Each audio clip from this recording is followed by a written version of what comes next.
Steve Talsma with Columbia Valley Search and Rescue in Invermere, and I think 12 years. It goes by fast.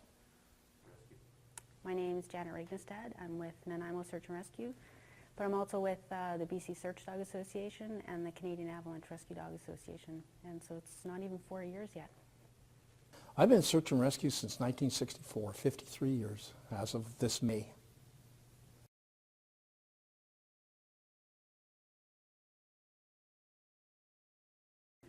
The dogs. I actually didn't want to be a part of SARA team because I thought it was going to be a bunch of puffy-chested pseudo-military guys, and I was a reluctant member of a SARA team because I wanted to train a search and rescue dog.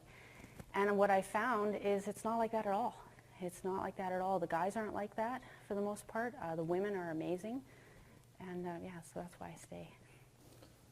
The whole concept of team and saving people and being out, I think that's part and parcel of the whole thing, part of community. I worked with ski patrol, and a lot of the other ski patrollers volunteered with search and rescue, and they kind of pushed and prodded, but it piqued my curiosity and was a way to learn some skills and spend more time outdoors.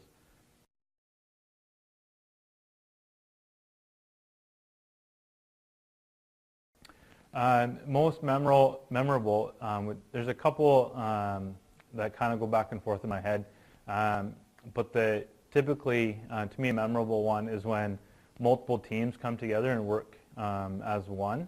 So the two that I'm thinking of are the Avalanche in Fernie, with a large number of people involved, and also the Keenan Hebert search in Sparwood, just to see groups from all over the province and volunteers come together and work as one to accomplish something. Two different outcomes, but to see the teams work together from across the province was something cool to see.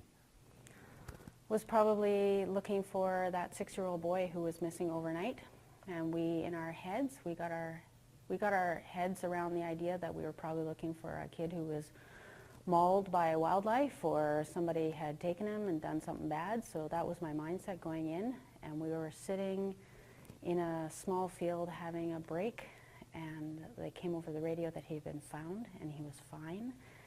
And I remember we threw our arms up in the air and we were all like, yeah! And I felt like I was floating I wasn't even involved in the finding him, and I felt like I was floating about 5 feet off the ground all the way back to command. First day with SAR was bringing out unfortunately a deceased individual. Brought him out,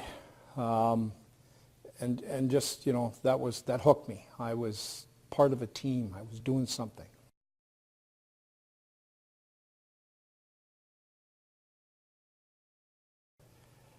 Friends, camaraderie, bringing people home back to their families, finding that little guy wandering around in the dark and saying that we did that. Passion. I have never met so many people in one place who are so passionate, for better for worse, about what we do.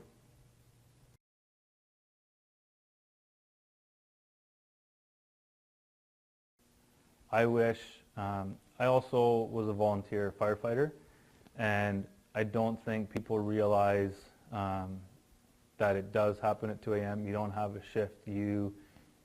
24/7, there's someone that's going to answer the call, and you can always count on people to be there to help you if you need it.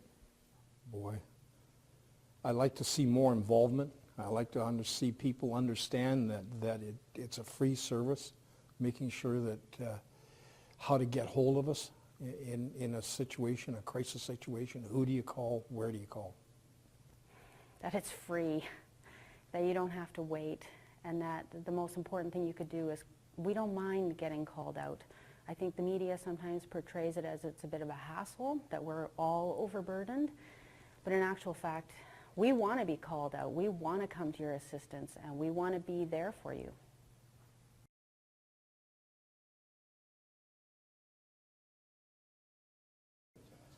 Oh, my buddy Robbie hitting a log and losing his false teeth, spitting them into the river, figuring he's going to have to eat pablum for the next 3 days, and finding them on the sandbar next morning downstream about a half a kilometer was pretty doggone funny.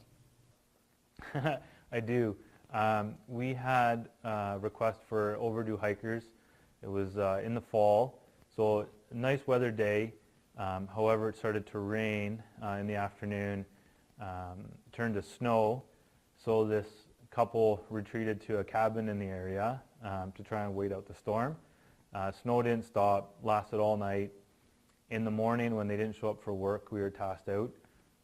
We flew in the helicopter, followed their footprints, and when we landed, in order to keep warm, they had taken their socks and underwear off and were using them as mittens and toques.